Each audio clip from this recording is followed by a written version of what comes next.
Hi everyone, Michael Sandler here, your host on Inspire Nation with today's Ask Michael Anything YouTube live event. And tonight we're going to talk about how to set yourself up for the new year and manifest your dreams, or how you can literally have your greatest year ever.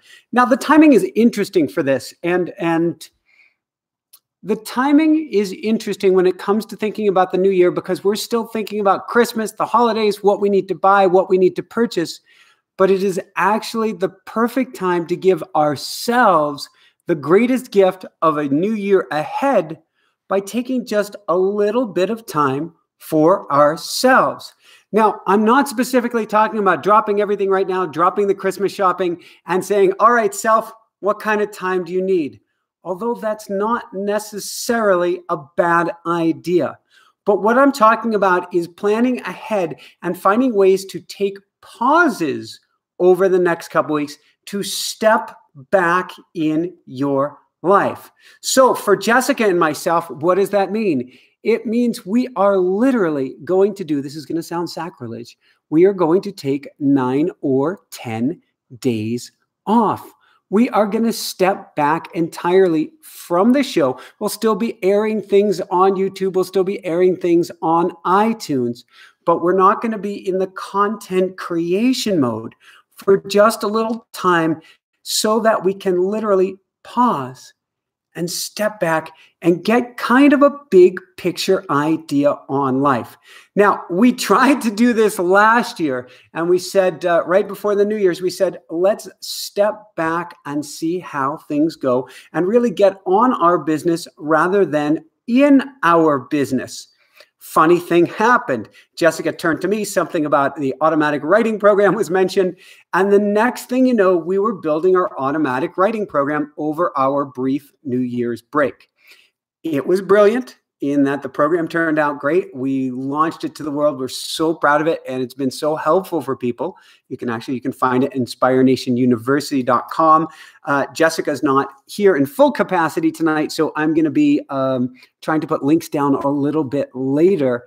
But it didn't really give us a chance to step back. That's really what I need you to do.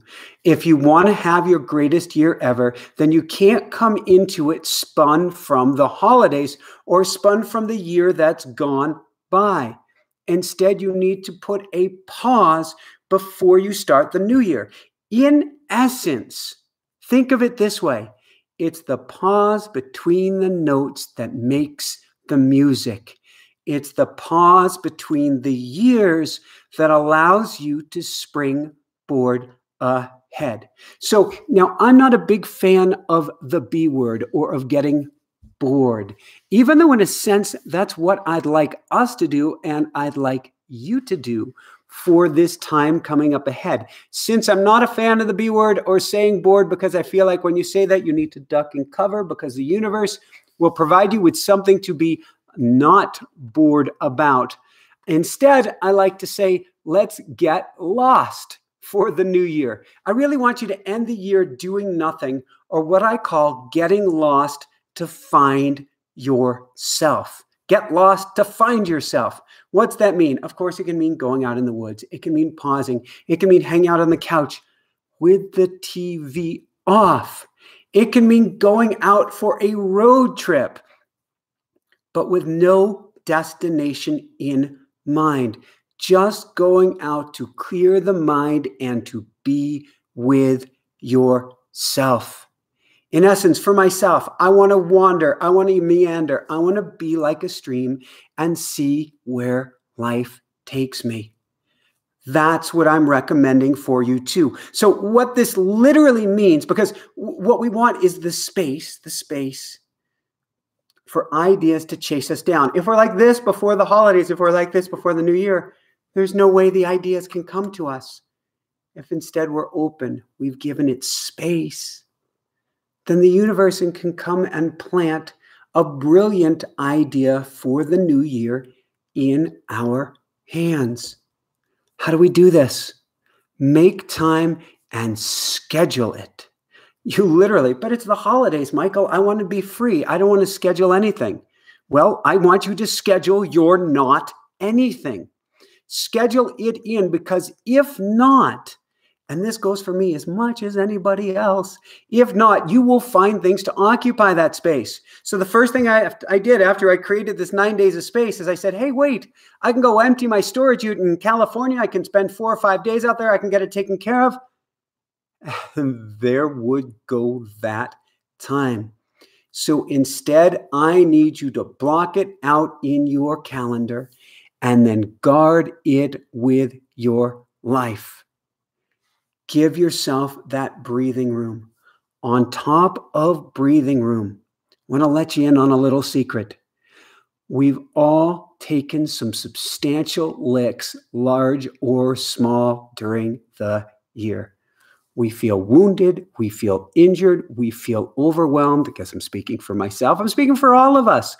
We all feel a little bit beaten down by the year. That doesn't mean that we're not going to springboard and have energy for the new year, but we're all licking our wounds a little bit now if we're not chasing our tails trying to get things done for the holidays. What does this mean? It's an awesome, awesome, awesome time of year. It's the darkest days. It means that you may be wandering outside. At least Northern Hemisphere is the darkest days. It means you may be wandering around outside, but you won't be doing it for as long, but you'll get to come inside. And not just come inside in your home, but come inside in your eternal home. Come inside in your heart to heal. So I know for myself, I'm going to be doing a lot of emotion code work. I'm going to be doing EFT tapping. I'm going to be spending time with myself. We had on the most amazing guest earlier this week, the co-author of Ram Dass, a true spiritual leader. And I'm confusing names, whether it was Christina Rasmussen, I don't believe so, or his second guest. We've had some brilliant, brilliant guests on in the last week. But she was talking about Ram Dass's concept of what to do when we experience something uncomfortable. And Ram Dass would snuggle up to discomfort. He would kind of cozy up to it, get as close as he can, look off the edge, look all the way, whoa, down below, whoa, and start to get comfortable with the discomfort. That's what I encourage you to do. That's what I'm going to be doing. In essence, not necessarily writing it out, though I may. I want to take inventory of the licks and wounds I've taken of this year, of all the baggage that I could drag into 2019 if I don't get rid of it. If you want to set yourself free, if you want to set yourself up for success, it's not about New Year's resolutions. It's not about joining the gym. It's not about any of these grand gestures that you make. It's about how much can I take time to step back and heal my heart and get light before the new year begins. You get light and you have much more bandwidth. So between you and me, I don't have that much bandwidth left for the rest of the year. That's a limiting belief. I understand, but I feel kind of full. And that's okay. We all feel kind of full this year, and we have a mass consciousness. We all start to think one way or lean one way. That's why the news can be so scary at times. It's not so much the news that we hear, it's how we react as a mass consciousness to things. So right now we feel kind of full, we feel kind of spun, we feel kind of overwhelmed, and then we're going to dive into the new year. The best thing that we can do is step back, pause, take inventory. How can I clear my heart? How can I offload some of this burden so that I feel woohoo, light and free as we get into the new year? And how much can I look for the wounds? Rumi says, the wound is where the light enters. I couldn't agree more. The wounds that we have are where our greatness comes from. So instead of pushing away the wounds, instead of shying away for the wounds, what can you do over the next couple weeks? This is going to sound crazy. To look for the wounds, to snuggle up to the wounds, to treasure the wounds, to hold the wounds and say, it's okay. It's okay. It's okay. I know my little Michael inside of me gets to have that as well. He is screaming for it at the moment. And so I will be journaling about it, automatic writing about it, just taking time, taking an Epsom salt bath, taking quiet time and going, it's all right. What's in your mind? What's in your heart? How can we help heal this? The more that you do that, the lighter, the crazy beautiful you will be starting into the new year.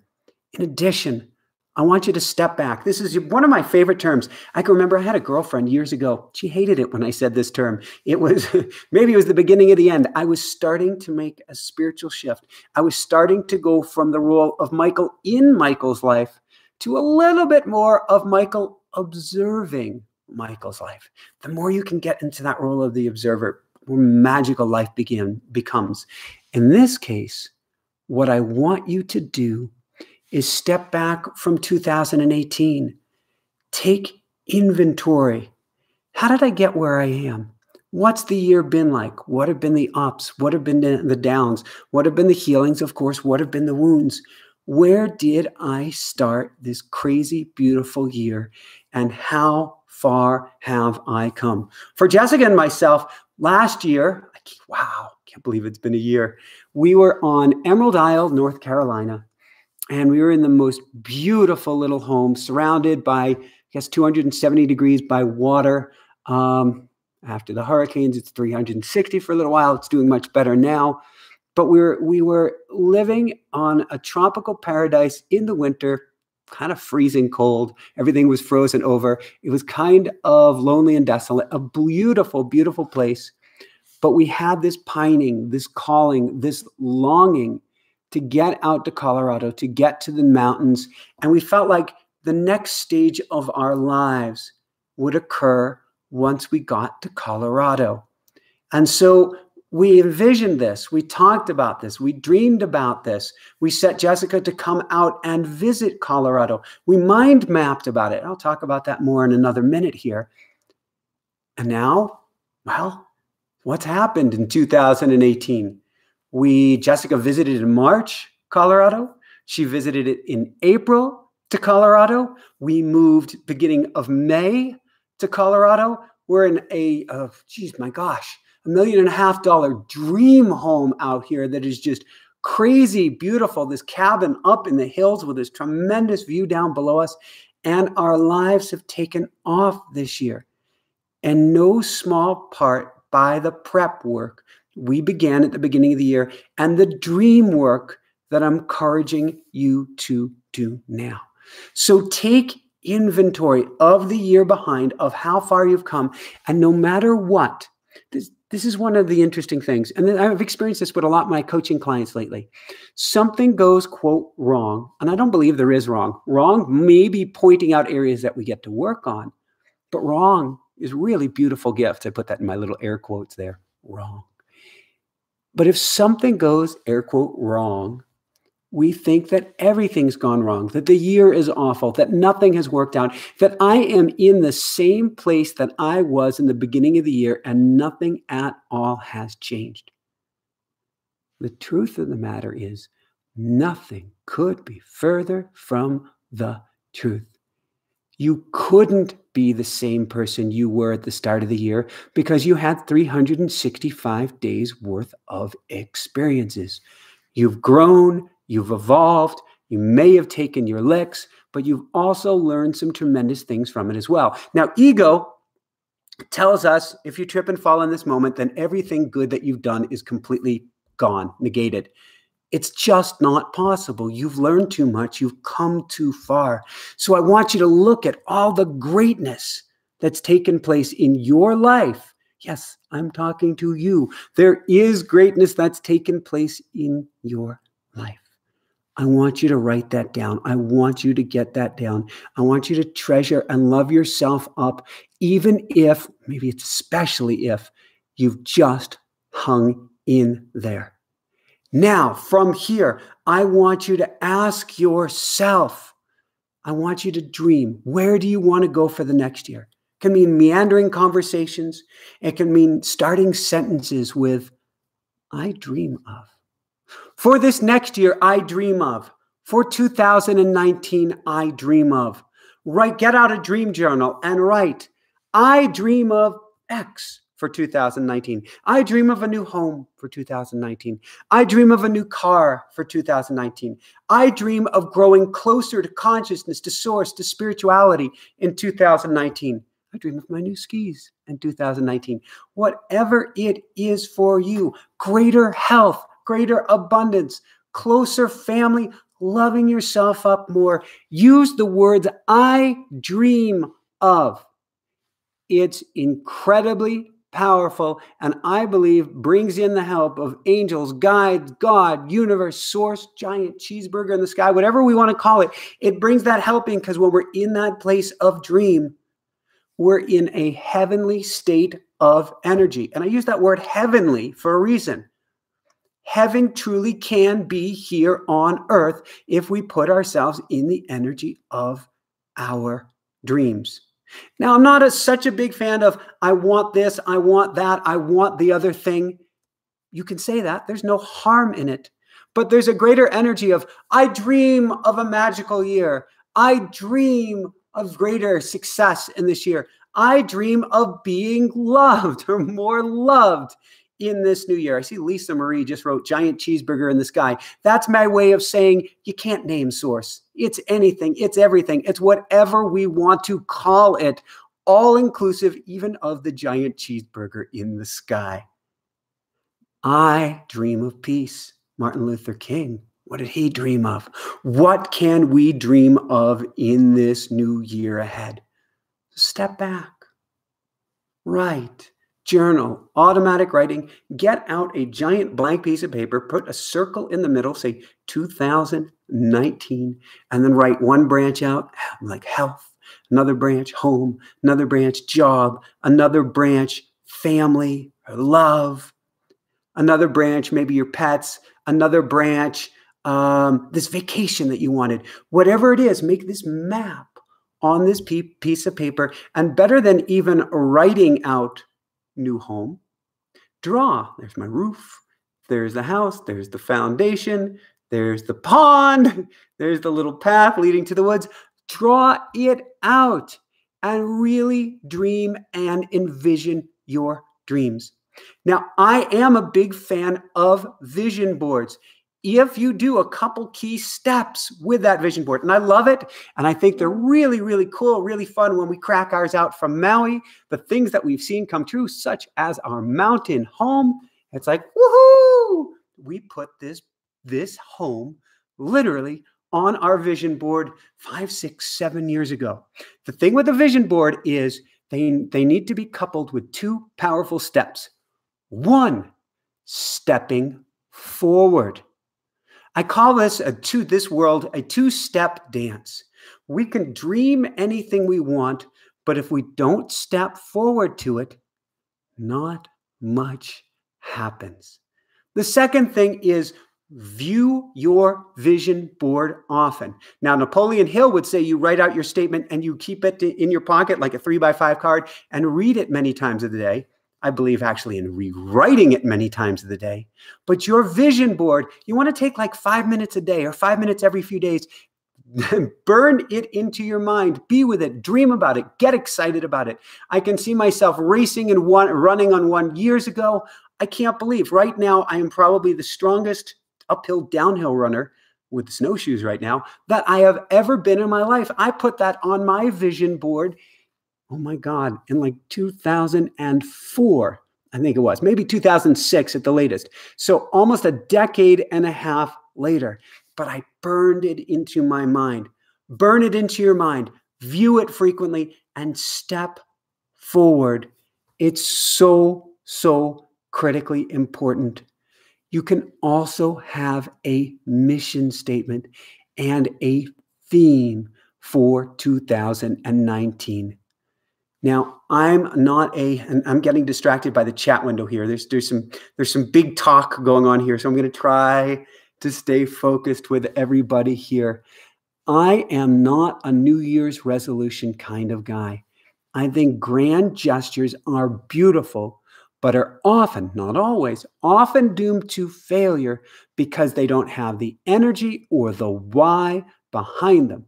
Instead, we have this massive amount. We're surfing this wave, this powerful wave of enthusiasm. Old Lang Syne, the stuff is coming down, the ticker tape parades, New Year's, and you get all excited, but you don't have the stick, the motivation to hang in there when the going gets tough. It's not your fault. It's not any of our faults. That's the challenge with New Year's resolutions. However, if you know what your why is, then you can build something that's more sustainable. Discovering your mission statement, discovering what's going to make you tick for the rest of your life, in our case, raising consciousness or raising people's vibration, elevating consciousness, helping shift humanity to a new level, that fires us up. That makes me on fire to where I'm going. All the rest, that's great, but what can I do to build the show? What can I do to help people? What can I do to reach people more? A little bit over the top excited, but that's because I know my why. The more that you dig back and discover, peel away the layers and discover what your why is for the new year, the more you'll be on fire to make the health changes, to make the changes in your spiritual life, your family life, your health, your financial life, whatever area it is, because you know the motivation behind it. So write out a mission statement for the year ahead and know your why. Could even be that you want to write out what your theme is for 2019. Difference from a mission statement and a theme. Mission statement is big picture. Raise people's vibration, elevate consciousness, shift humanity. That is our giant why. That's the mission statement. The theme for 2019 for us sounds a little bit more analytical. Leverage systems and love. What does that mean? Well, right now I'm working one-to-many with you, but I do lots and lots of one-on-one coaching. I love it, I love it, I love it, but I get to do one-to-many work moving forward. I get to leverage what I have. I only have one me. If I'm working one-to-one, I work with a maximum of 14 to 17 coaching clients a month, and that's going to be going down. So I get to figure out how I can leverage myself to reach more people. So that's the leverage piece for my goals and for our goals for this theme for the new year. Systems. It's great. We had on an author, Ajit Nawalka. He wrote this amazing book. I can't recommend it enough if you're an entrepreneur or if you're trying to find your path in creating something in life called Live Big. He was the CEO of Mind Valley and the co-founder of Mind Valley. And he says, once you've done a task, ask yourself, how can I never, ever have to, what can I do to never, ever have to do this task again? That's systems. What can Jessica and I do to get out of the busyness, to get out of the busy work of our job so that we can work on the big picture goals and go back to leverage, help as many people as possible, and the other side of the equation, spend more time in love, spend more time with each other, spend more time where we're not talking about the business and wondering and worrying, what do we do on this piece? How do we create on that piece? What do we do over here? What do we do over there? But instead, just to be walking hand in hand in love allows us time for baby creation, allows us time for diving deep on the inside, expanding our hearts, expanding our consciousness, being even more connected to spirit. I guess there's no such thing as being less connected, but we're not always consciously aware of it when we're constantly going and doing. So we work to put the systems in place so that we can bring our focus to love. And love is everything and can be in every moment. But when you haven't put the pause in, this brings us full circle to the beginning of this talk, then it is hard to remember to stay in a place of love. I want you to take the time to dream.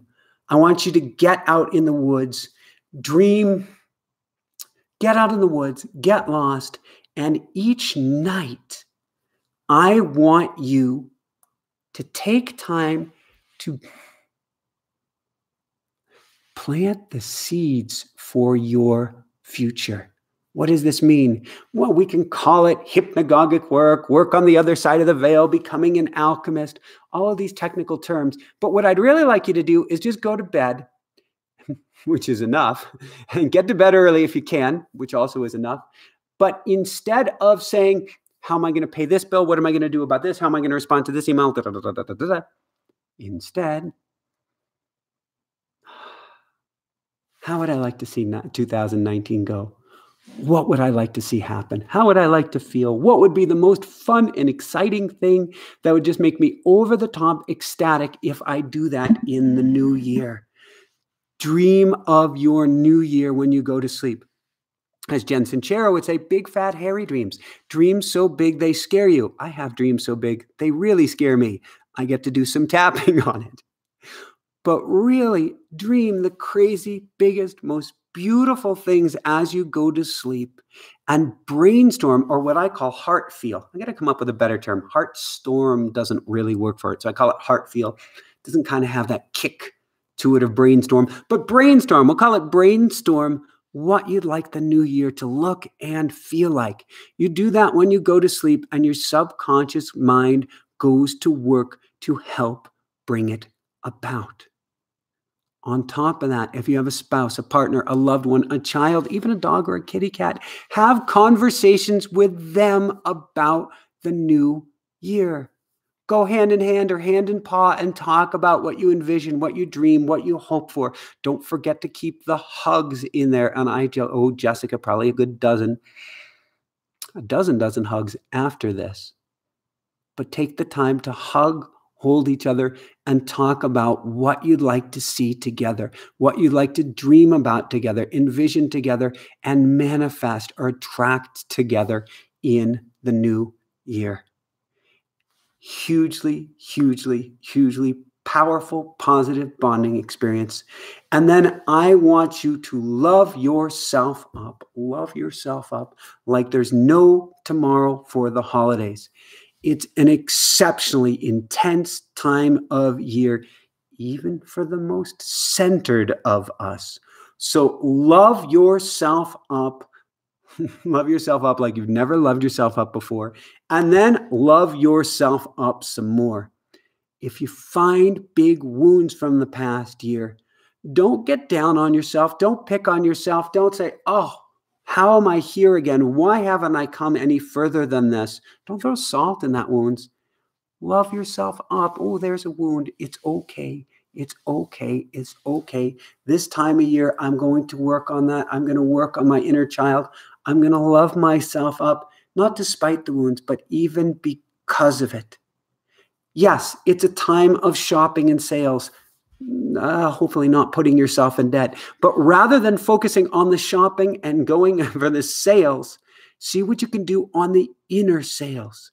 How much inner work can I do? Right now, your heart is expanded more than you can ever imagine. It's the darkest time of year. It's when we go inward. There's a reason Christmas and all these beautiful holidays are at this time of year. Our heart is open. Our heart is expanded. So rather than going and expend that energy out at this store, out at that store, out on online shopping, or whatever it is, what can you do to draw inward to the inner sale, the time of year where you can surf this wave of energy and make the greatest change on yourself?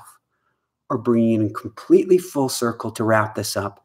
How much inner work can you do to lighten yourself up and get yourself free for the new year and for your greatest year ever? So with that said, I'm going to open it up to questions now. We would love, love, love your support. If you want to support the show, we're 100% supported by you, our audience. Come on over to inspirenationshow.com patreon.com, patreon.com/Inspire Nation and become a member of the Inspire Nation family. Join our Backstage Pass program. And it is the greatest way that you can support us. We give you, lately it's been a lot of blogs. We're going to have a lot more videos in the new year. We're working with a couple beautiful, beautiful souls to get you out upcoming shows and all of this great information by supporting the show that is going to help you Um, maximize your experience with Inspire Nation. At the same time, your donation helps support the show, helps keep us going, helps us to bring you even greater material and even to help us to help you in the greatest way possible. So come on over to patreon.com/Inspire Nation and help support us supporting you for the holiday season. With that said, I am going to open it up to questions. It looks like Jessica has joined us here in the chat room. So I am going to see if she has some questions for us. And if not, I will scroll to the beginning and see what I can find. Maxim, you can certainly ask a question. I'm just going to start from the beginning and start to roll my way forward. We're going to see where we can get in about the next 29 minutes or so. Bodhi Joe, I have a question for Inspire Nation. How does one remain in faith that life will work out? Bodhi, it's a brilliant question, and it really depends on, it's not so much faith in the little things, it's how much do you believe, and I want you to read about this, feel about it, all of this, in the big picture of life, in the big picture, in the really big picture. If we believe that life is just part of an infinite journey, or as I heard in Christina Rasmussen's interview recently, we only die in this reality, or we only die to those around us, meaning we are infinite beings, energetic beings having a human existence. If we step back our aperture enough, we will realize that everything is here to serve us. That doesn't mean that life has to be painful. It doesn't mean that life has to be really difficult, but it means that every single trip and fall is literally part of our journey. If we can start to wrap our minds around that, then it changes our perspective on everything. It's a funny thing. The more our perspective changes, the more the world around us changes as well. So I would challenge you to look for the goodness, to look for the greatness that's going on, look for the positive experiences, the synchronicities, and to put your faith on those, on what you have seen, as well as start to step back and really look big picture in life. If, for instance, I'm not even going to say anything bad for it to happen, but if something happened today, I know that I would step back and say, what can I learn from this? Why did this happen? How can I grow in a positive way from this experience? So there is faith, knowing something big picture is going on, but there's also how I label it and where I place my attention, because where I put my attention is exactly what's going to expand. So a brilliant, brilliant question. And thank you so much, Bodhi Joe, for asking. So, okay, let's see what would be the next question here.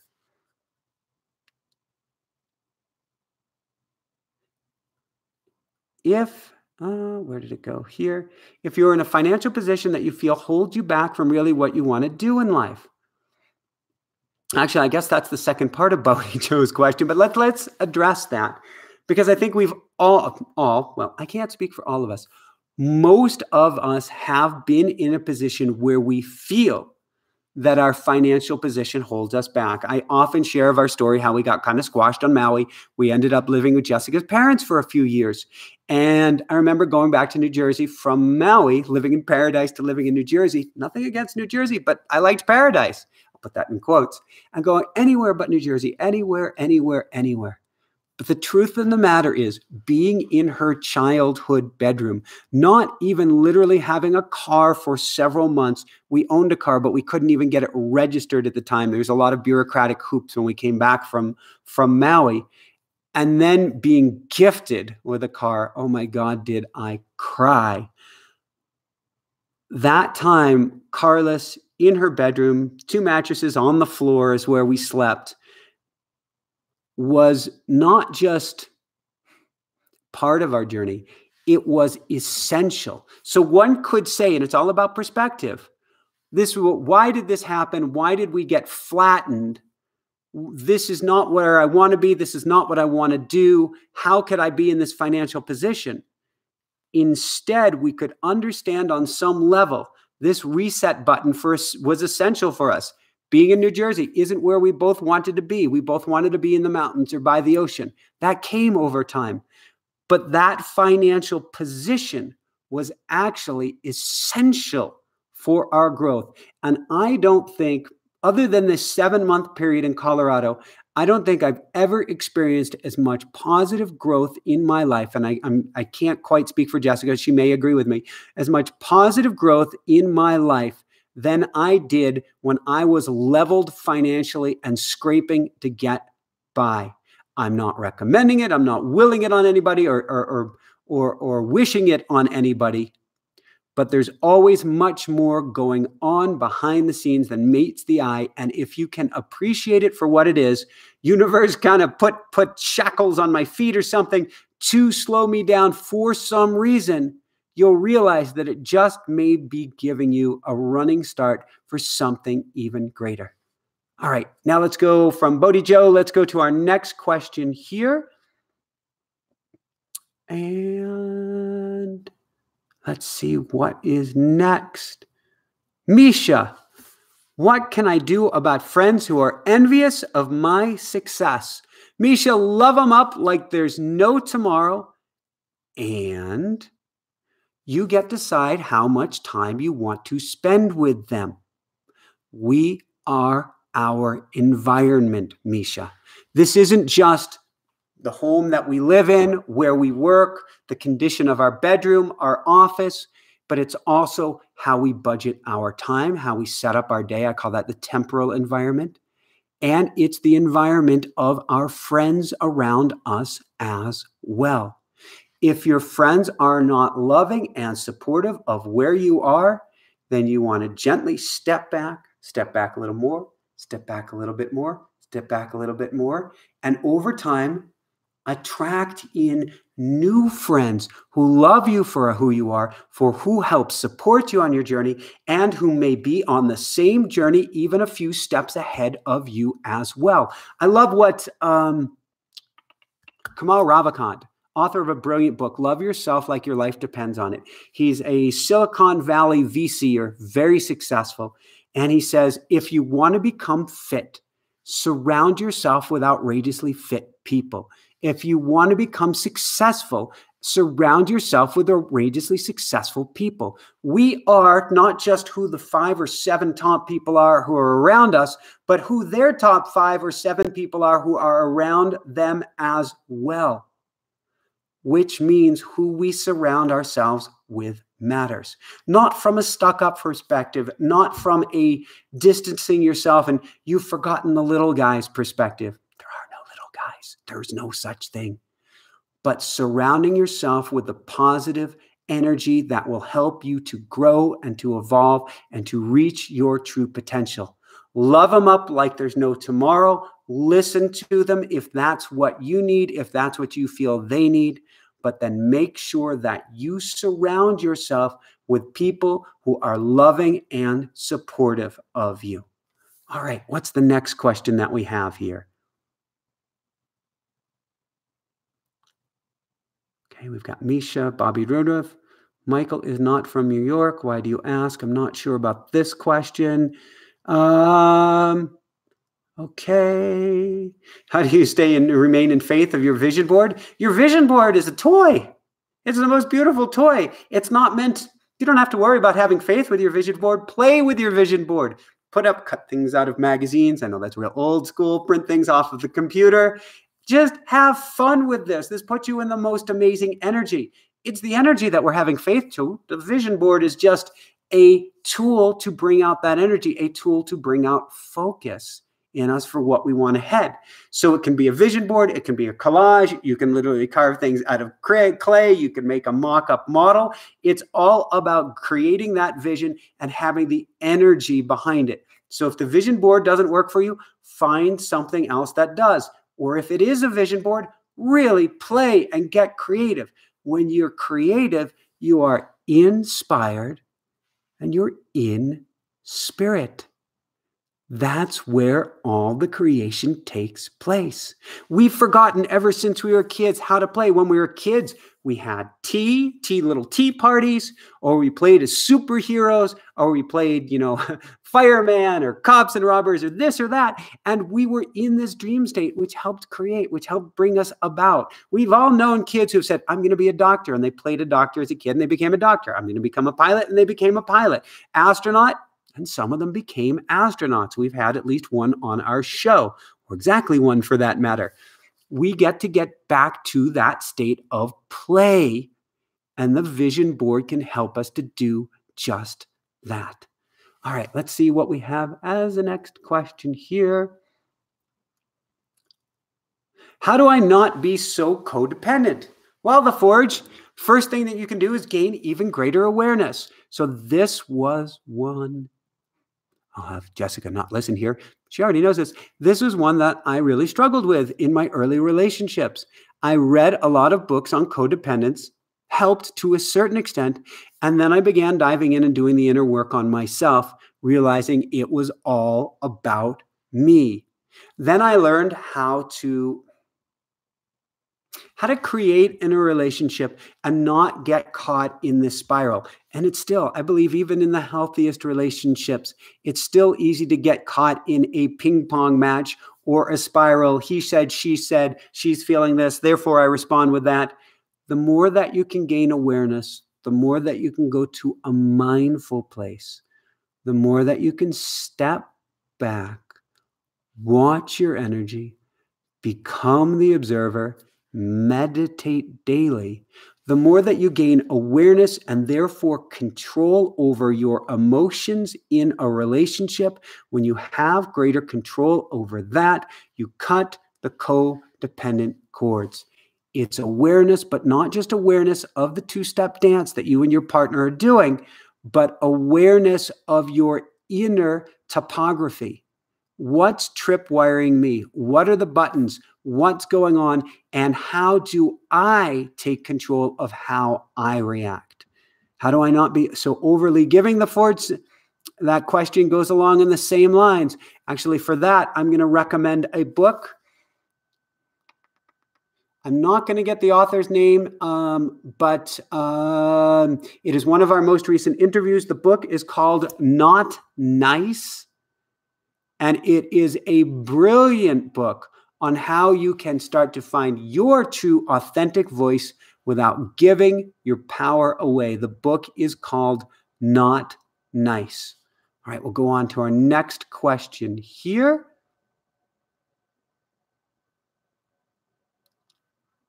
How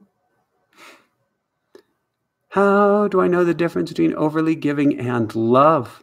That's where I'm going to recommend going to Not Nice, because Not Nice, the opposite of being too nice, is not being a jerk. It means taking care of yourself and loving yourself up first. That's where the love gets to start. So this may sound like a political answer. How can you tell if it's love? I want you to work on cranking up your self-love, the Forge. Your self-love, everyone who's listening, because we're taught not to have self-love, that that's selfish or that we need to give it all away. There's nothing to give if you don't have any yourself. So we get to really crank up the self-love. I was having a challenged afternoon earlier today. I was out on a hike, of all places to be challenged, but that's where the ideas or the emotions were chasing me down. And so I was loving myself up by literally tapping as I was hiking along. I got back, I did a little time on the exercycle, and I was tapping on there as well, doing these techniques to crank up my love and to help heal myself. The more that you love yourself, the more that you will find your own healthy boundaries. Let's see what we have next. And for anyone who wants to get in their questions, we've got about 15 minutes late, and we will be stopping on time at 20 minutes past the hour tonight. So let's see what we've got here.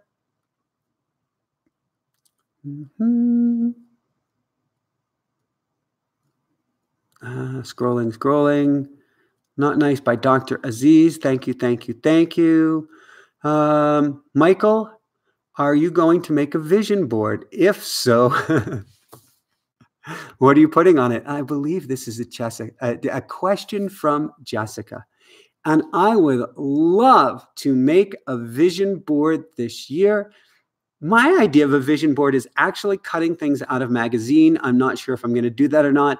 But for me, I would like, rather than writing things out with a whiteboard, I would love to do it with push pins and cork. Maybe it will come down to a whiteboard. Maybe I'll start with drawing it. But I want to take in this 9-day period, and I really want to dream this up, and I want to play with Jessica, and I want to put things, maybe it's with glue, maybe it's a collage. I want it to be an art project. So I'm looking at this desk behind me, behind my left shoulder, and I would love to have all these clippings out on a desk and to have this giant whiteboard or push pin board. We can get it at the local Office Max. And I would like to make it artsy craftsy and play with it and put down. I want to put down our everything that we want for this coming year and all the experiences we'd like. And of course, baby on there. And I would like to really play with this and have fun with this. So that's my idea. Now, I see that Jessica just wrote here, I'm going to continue working on a vision movie. And we have her here in chat. We don't have her here in the camera plane. So I'm not sure exactly what the vision movie is. It may be clips. And if it's, various clips, a clip of the home, a clip of being more centered, a clip of running hills, a clip of skiing with our little baby girl. I think that would be really, really cool. And maybe that's what she's talking about. She says you can use video editing software that comes with a Mac, or you can purchase access to Mind Movies. Very, very cool. I love, love, love the idea. And maybe there's a way I can come up with clips. I'm not sure how we cut it. The video side of things is not where I'm most familiar, but I love that idea, because then you could replay this mind movie, as you're calling it, each evening before you go to sleep. And we were at Sacrilege. We were at Walmart earlier this week. There's only 2 stores in the Valley to get Christmas decorations. And they had, right as you go in, a 65-inch TV for under $400. It's kind of mind-blowing where technology has gone. But that kind of thing, and Dr. Joe Dispenza talks about it, is a tool to, I don't know another way to put it, rewire the subconscious. I'm saying that politely. But we can use the technology for us instead of against us. That blue flickering light, even what you're watching right now, really gets deep into your subconscious. It's why it's so important to be particular about what you watch, and particularly late at night. But if you make a movie, as Jessica is suggesting here, and you replay it over and over again, you can literally reprogram your subconscious like self-hypnosis for what you're looking for in the new year. So I'm very excited to see what her ideas and what she comes up with, or direction, and I will do this as well. This is very, very, very cool. Let's see what else we have here.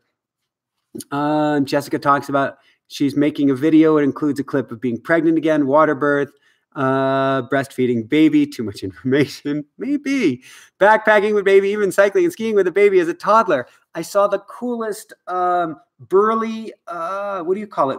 Burly cycling baby carrier that had converted skis on the bottom of it that somebody was cross-country skiing with earlier this year. So why not get that into the videos?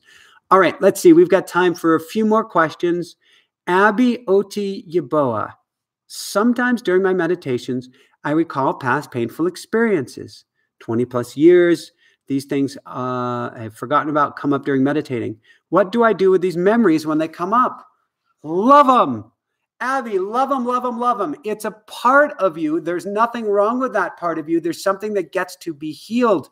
But I would do like Ram Dass. Snuggle up, cozy up with it. Start to look at this. Now, some people would say in meditations, you want to block everything away. You want to be silent, blah, blah, blah. And there's a time and a place for this. But if the emotion comes up in meditation, what a safe sanctuary to look at it, to observe it, to try to say, how has that molded? How has that sculpted me? How has that guided my life? Then you can write about it and journal about it later. You can do tapping exercises to get rid of it. You can do emotion code work on it. You can actually do a meditation where you go with your inner child. You grab grab her by the hand and you go for a walk and you talk with her about the experience. You listen to what she has to say and you let her know that you'll never let it happen again if that's the case, and you learn from it. But when these emotions come up and these experiences come up, those to me are breakthroughs. Those are like, this is kicking it old school, the prize in the Cracker Jack box. These are the gifts. Don't push them away. Don't say, I'm having to meditate and then forget about it. But instead, at least take a note, if not dive into it, because these are gifts that help you to heal, to grow light, to grow free, and to really set yourself up for, forget about success, whatever that means, for being happier and more whole in the new year. From a shamanic point of view, these are soul fragments, pieces of us that have been left behind that make us feel less than whole, that when they come up in meditation, we're being given the gift of getting them back so that we can reclaim a piece of our soul and make ourselves whole. Let's see if we have just time for a few more questions here. Let's see. We've got Mac movies again. We've got Abby. We've got Anthony. I find you can only change yourself. Fortunately, change then follows in your wake. Lisa Marie going to sleep. Good night, Lisa Marie. Do we have any more questions? Yes, we do. Can you change people's hearts, habits, behaviors with a vision board? No. We only have, Jessica will dispute me a little bit on this, we only have the power or the autonomy, agency to change ourselves. Now, if we have a loving partner who's open to it, we can help coax them along in their growth, or Jessica's grabbed not quite some 2x4s, but she's really poked and prodded me in my growth. But we can't really force anybody to change. We can, as Martin Luther King says, be the change we want to see in the world. We can help encourage somebody. We can be there for them. We can support them. We can love them up. We can do a whole Ho'oponopono. We can do all of these things, but we can't really force them to change. Now, rather than putting up an image of somebody of how you want them changed, you could put an image up of how you've grown closer together, of how you've healed, of how the positive relationship now looks, about the two of you or the family of you, how that interaction has changed. There are no rules in life. I can't say you can't put up a picture. You can put up anything you want of this person changed. But I think putting that energy outward into trying to make somebody change is a recipe for heartache. I am extremely hesitant, and only under what I would consider extreme situations would I try to push somebody to drink the water. You can lead them to the water. You really can't make them drink. But what you can do is love them up and support them like there's no tomorrow, and love yourself up and change yourself to whom you want to be. And then hopefully, and you can do lots and lots and lots of prayer on this, they will come along for the ride. Let's see. What else do we have? So great question, Misha. Selena, we could do an intention like Lynn McTaggart for your wish group. I love that idea. I'm envisioning holding our baby in front of the camera, doing a future live stream. That's kind of cool. I'm going to ponder that for a minute or two. Of how we could do that. I think what Jessica's saying is we could do a group meditation at the end of bringing about a baby. Maybe. I like that. I thought it was Gandhi rather than Martin Luther King. I bet causality, you're right, be the vision we want to see in the world. I wonder how much they didn't say. I'm envisioning seeing exactly that, a baby. Cool.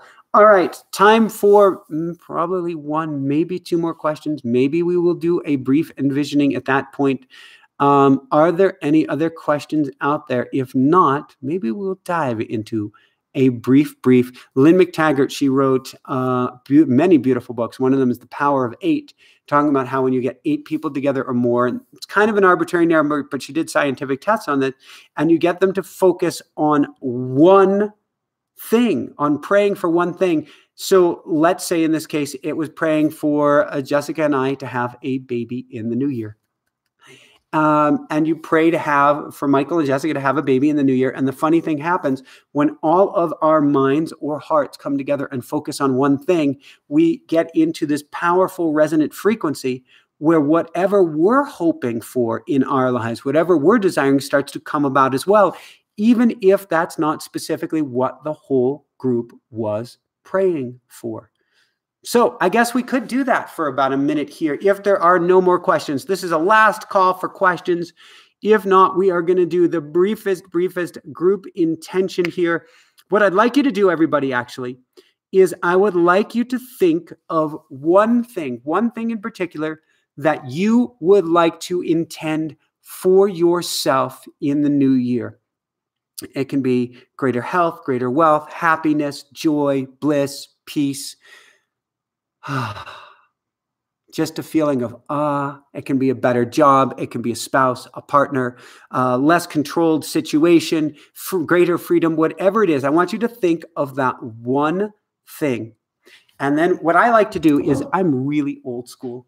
I like to say, take that token. Take a token, as if you're in Vegas, for instance, or in an old school 1950s style diner, and make that token your intention, your wish for the new year. And then I want you to drop that into the slot machine. It goes ding, ding, into the slot machine of your mind, of your heart. So you put that intention like in a jukebox. You put that in there, whatever you intend for the new year. Now, what I'd like us to do for group intention purposes, you put that into your heart. I don't want you to focus on that.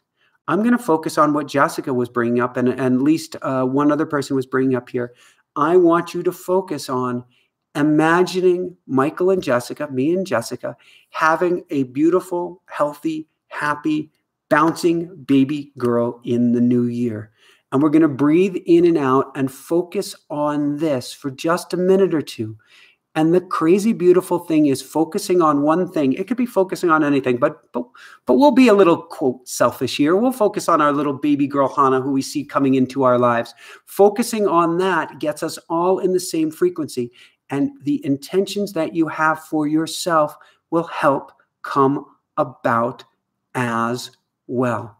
So what I'd like you to do here is make sure you've got that coin into your heart of whatever you intend for the new year. And now I'd like you to breathe in nice and slow through the nose and down to the belly, and out. And in, and picture me and Jessica with a bouncy baby girl, and out. And in, nice and gentle through the nose, send out prayer and love for a bouncing baby girl to come into our lives. And out. Always through the nose. It's nice and gentle. And in. Inspire Nation, baby. And out. Really focusing on seeing Jessica holding the baby, seeing her in her arms, seeing me by her side. And in. Bouncing baby, Inspire Nation, baby. And out. See us real clearly holding, having a YouTube live, baby by our side, baby going right up to the camera. And in. Picture all the joy that both Jessica and I are feeling, but also that you are feeling, knowing that you are part of this manifestation process. And out. And in, picture us with this baby with all the energy, all the positive energy you can muster, all of the light and excitement you can bring to it. And out. And as you breathe in again, know that everything that you desire for the new year, you are starting to attract into your life. Breathe out as well. You're attracting goodness. You're attracting greatness. And in, You are attracting exactly what you desire in the new year. And out, just as you send us the most beautiful, loving thoughts for the most amazing Inspire Nation, and in bouncing baby girl. And out.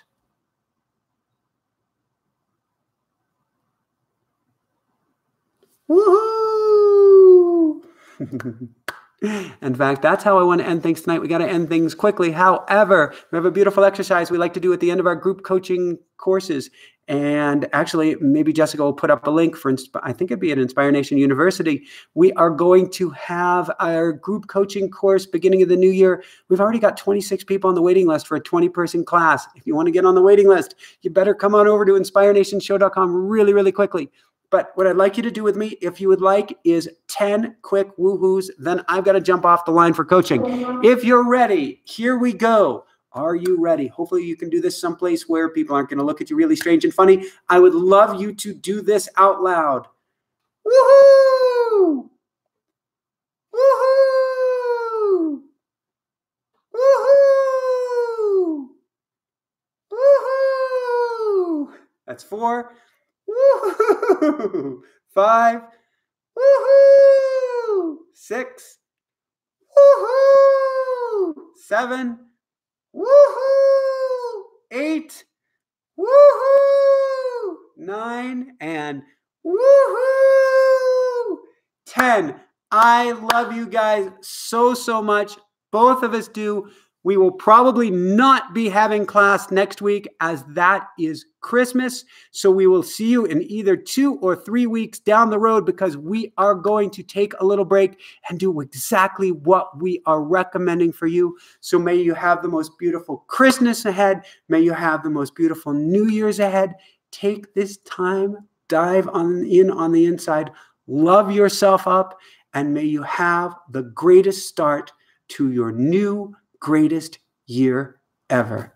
We love you guys so, so, so much. I'm sure Jessica would like me to say one last time, if you want to support the show, come on over to patreon.com, patreon.com/Inspire Nation. And thank you so, so much for your love and support. Happy, happy New Year. And thank you for helping us to manifest, bring about, or attract. She's already circling up above, the most beautiful, happy, healthy, bouncing baby girl. Above and beyond all else, everybody, we send all our love. Shine bright. Woohoo! Love you guys.